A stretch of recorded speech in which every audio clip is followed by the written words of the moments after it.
Hi guys, Dawna Avery with BTTV. We just got done seeing The Forge. Who has their tickets? Who doesn't have their ticket? Let us know. Message us because you're going to want to go see it. I mean, I'm just telling you now. I know my husband and I and our daughter went and saw it, and yeah, it's so powerful.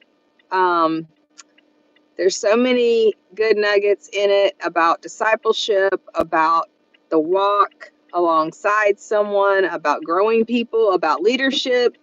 There's just so much in there. So I just encourage you, if you haven't seen it yet, make sure that you go to see The Forge. It came out today, and yeah, it's in theaters everywhere tomorrow. So look it up and go see The Forge.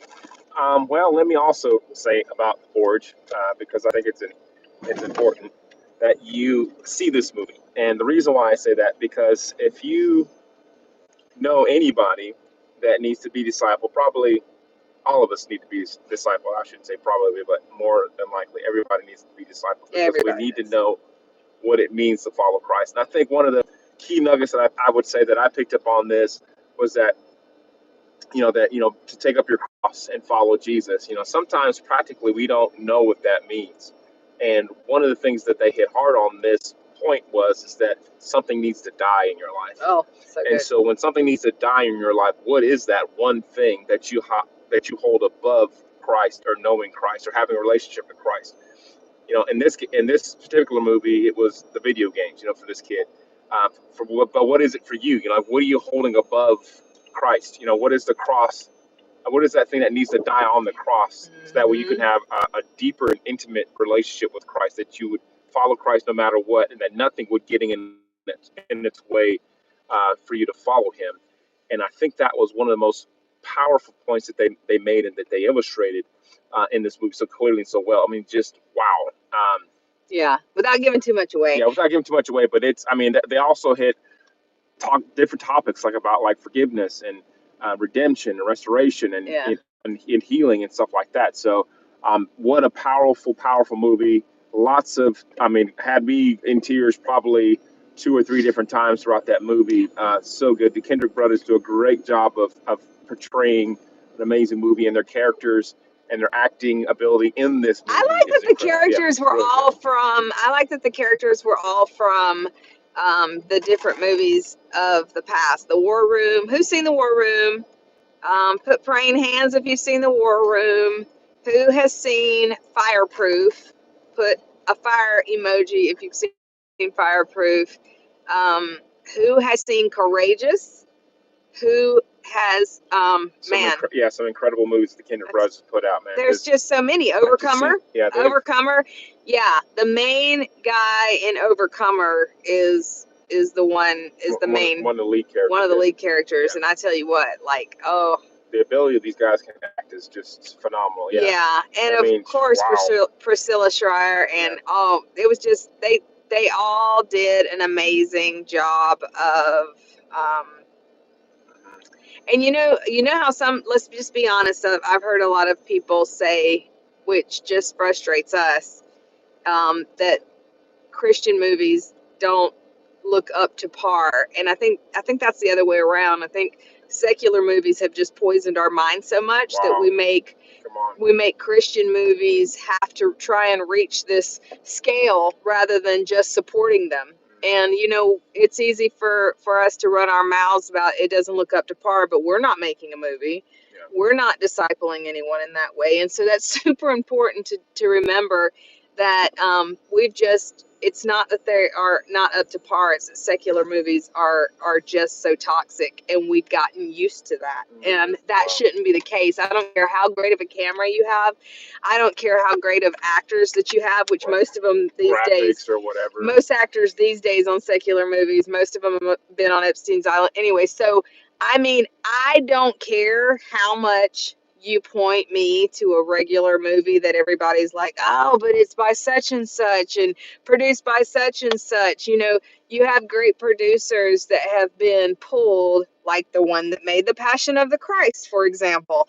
And they ridiculed, made him sound like he's drunk and all this all the time, when he probably ended up being that way because everybody ridiculed him. And so there's just so much of a need to get behind the Christian artists and creatives that are actually making the movies that we should be supporting.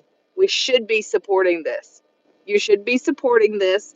So go see The Forge. I encourage you, don't just go see The Forge. You can actually go onto their website and you can actually buy a ticket that somebody else will have the opportunity to use. Yeah, that's so good. So Yeah.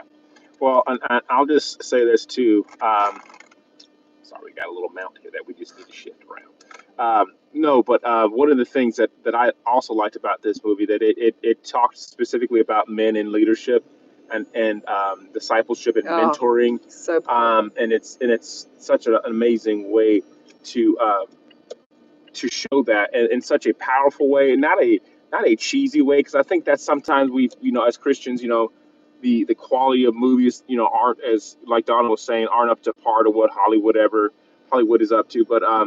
But I will tell you this: the acting in this was amazing, but also the way that they showcased like men discipleship, leadership development, and mentoring was just like wow, and if you saw not Fireproof, what was the other one? Courageous. You've seen Courageous from the Kendrick brothers. It was like that, but like on a different level. yeah, they stepped it up. Yeah, they definitely stepped it up, and incredible. The production was stepped up by far, and the actors, their acting stepped up by far. Wow. So I mean, see what happens when you start off with something like Fireproof. I remember when they did Flywheel, which no one ever went to see, by the way. Flywheel was actually before they made Fireproof, and actually they did a couple other movies for Fireproof too that we probably haven't seen, like that. Yeah, Flywheel. Movie. Yeah, the football movie. Yes, and Flywheel was one of them, and actually some people in Spartanburg were used in Flywheel. Yeah. So it's interesting because a lot of people don't know what Flywheel is. Go on Amazon and rent it. But Amazon Prime has Flywheel. But so when you go and see movies like that, then you realize how far they've come. Yeah. When you go see this movie. Yeah. And what if that would have been that they just quit because everybody was knocking on, oh, it's a Christian movie and they'll make them like so, you know what? The message that they bring, the message is awesome, and what it's doing, to combat a culture that's so dark right now. Yeah. is needed, and so there are creatives out there that don't have that Hollywood budget, but they are putting out a message that needs that needs to be preached and shared and loved and supported.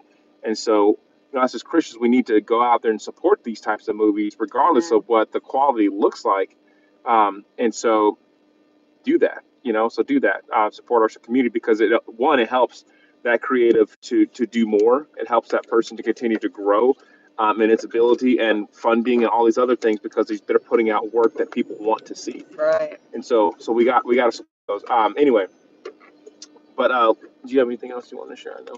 No. The other thing, I know Donna was like, I put a live out here a couple days ago about Reagan. Was it yesterday? Yes. Yeah. No, that was on Facebook. So yes, talk about that.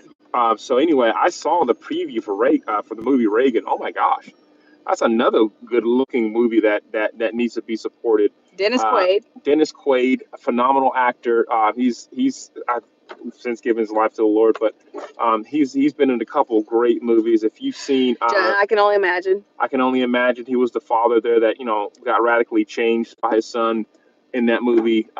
Phenomenal actor though. I know that movie's gonna be. He's the one that's playing Reagan. What are you looking for, babe? My glasses. Oh. Are they on my head? They're probably on my head. I don't think they're on your head. But anyways, I was looking at you need to look up the movie trailer, because I think a lot of particular outlets are blocking this trailer, and you need to go see it.